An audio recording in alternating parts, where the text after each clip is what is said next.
تو اس لیے سامعین گرامی قدر اس منزل فکر پر قرآن مجید کے اندر دو فکریں، اگر رجوع قرآن کی طرف بندہ کرتا ہے یا اللہ کراتا ہے، دو آیتیں اور دونوں آیتیں پڑھتا ہوں قرآن مجید کی آیت۔ ایک فکرہ ہے حضرت آدم علیہ السلام۔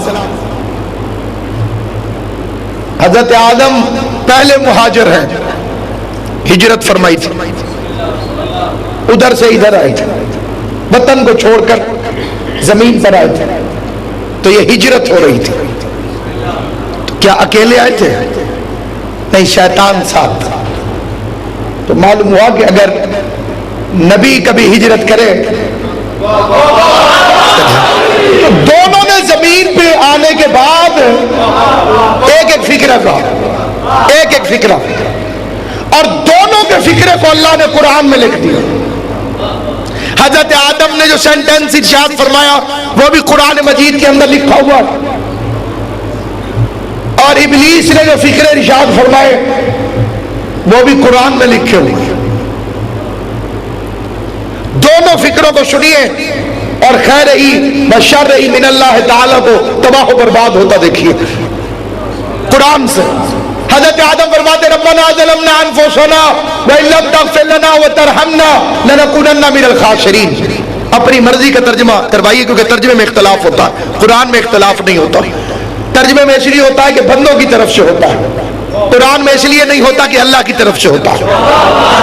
تو جو چیز اللہ کی طرف سے ہو اس میں کبھی اختلاف نہیں ہوتا، اور جو بندوں کی طرف سے ہو اس میں اختلاف ہوتا ہے۔ کاش جیسے آپ نے پچھلا فکرہ سمجھا اسی طرح چلتے رہے تو تقریر دگنی ہو جائے اور وقت بھی بچ جائے۔ جس میں اختلاف دیکھو سمجھو بندوں نے بنائے ہیں، جن میں اختلاف نہ ہو سمجھو اللہ نے بنایا ہے۔ اب اور مولویوں کا جو بنیادی ہتھیار ہے اسی کا نام ہی اختلاف ہے۔ ایک قبلہ کعبہ مرنے لگے، کہا بیٹا تجھے میری مسجد پہ بٹھا دیا جائے گا، افسوس کہ تو نے علم حاصل نہ کیا، کیا کرے گا؟ اس نے کہا ابا کوئی غور بتاتے جاؤ۔ کہا بس تو ہر مسئلے پہ کہنا اس میں علماء کا اختلاف ہے۔ بس جب بھی کبھی کسی نے بھی کوئی مسئلہ پوچھا تو اس نے کہا کہ وہ اس میں سکوت بہتر ہے، علماء کا اختلاف ہے۔ منہ پہ چڑھا ہوا تھا کہ اس میں علماء کا اختلاف ہے۔ ایک دن کوئی شیطان مسئلہ پوچھنے آ گیا، اس کم وقت نے چکر دے کے پوچھ لیا کہ بلو کعبہ آپ کے والد صاحب تھے؟ تو انہوں نے سنا نہیں، کہا اس میں اختلاف ہے تھوڑا سا بعد میں۔ تو سامعین گرامی قدر اختلاف اختلاف اختلاف، ایک کا ترجمہ دوسرے سے نہیں ملے گا کیونکہ بندوں نے کیا ہے۔ قرآن کبھی مختلف نہیں ہوگا کیونکہ اللہ نے نازل فرمایا پروردگار ہم سے ظلم ہو گیا، انفسنا ہم سے ظلم ہو گیا۔ یہ کون بول رہے ہیں؟ آدم بول رہے ہیں۔ 15واں پارہ سورہ مبارک الحجر۔ اور اب شیطان کا فکرہ سنیں، کہنے لگا رب بما اغویتنی، پروردگارا تو نے مجھے اغوا کیا۔ یا اغوا کا مطلب ہے گمراہ کیا، تو نے گمراہ کیا۔ بات تو واضح نہ ہو گئی؟ آدم کہہ رہے تھے مجھ سے غلطی ہو گئی، شیطان کہہ رہا تھا تو نے گمراہ کیا۔ تو جو اپنی غلطی اپنی سمجھے آدم کی اولاد ہے، جو اپنی غلطی اللہ پہ ڈال دے شیطان کی اولاد ہے۔ اب سامعین گرامی، اللہ نے قرآن مجید میں ابلیس کو ایک فکرہ کہا۔ اب افسوس ہے مجھے کہ میں تہذیب ممبر کے پیش نظر ہے تہذیب کے مطابق فکرہ، لیکن میں اپنے آپ کو اتنا قابل نہیں سمجھتا کہ میں اسے تہذیب ممبر کو مد نظر رکھ کے ایکسپلین کر سکوں گا۔ تو جتنا میں وضاحت کر سکوں گا اتنی میں کروں۔ شارکو فی المال والاولاد، اللہ شیطان سے کہتا ہے جا دفع ہو جا، شامل ہو جا ان کے مال میں بھی اور اولاد میں بھی۔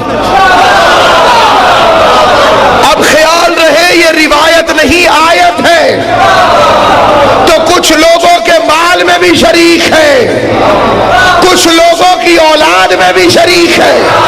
مسجد نبوی کے دروازے میں بزرگ کھڑا تھا، بڑے بڑے رضی اللہ اس کے ہاتھ چوم رہے تھے، علی نے لیا. بزرگوں نے سفارش کی یا علی چھوڑ دیجئے بزرگ ہے. علی نے زمین میں پٹک کے کہا شیطان ہے, بھیس بدل کر تمہیں دھوکہ دینا چاہتا ہے. اور اب سنی شیعہ کتاب کا نام جان بوجھ کے نہیں بتا رہا ہوں, اگر کسی کو شوق ہو تو کل پوچھے گا تو پھر بتاؤں گا. ایک مرتبہ حیدر کرار نے زمین پہ پھینکا. سنی علماء کا بھی ذمہ دار ہوں, شیعہ علماء کا بھی ذمہ دار ہوں. حیدر کرار نے زمین پہ جب پٹکا اور اب علی جب اس کے سینے پہ بیٹھے تو نیچے سے شیطان چیخا اور چیخ کے کہنے لگا یا علی مجھے چھوڑ دو, کیونکہ جب تیری ولایت کا اقرار کرے میں اس کے نطفے میں اپنا نطفہ شامل نہیں کرتا. میں نے کہا امام حسن کا قول ہمیشہ یاد رکھنا. جب امام حسن علیہ السلام کو حضرت عبداللہ ابن جعفر طیار نے آ کر یہ فکرے کہے فرزند رسول اتنی سختی مناسب نہیں, کہیں ایسا نہ ہو کہ لوگ چھوڑ کے چلے جائیں. تو اب فکرہ سنی اپنے معصوم امام کا.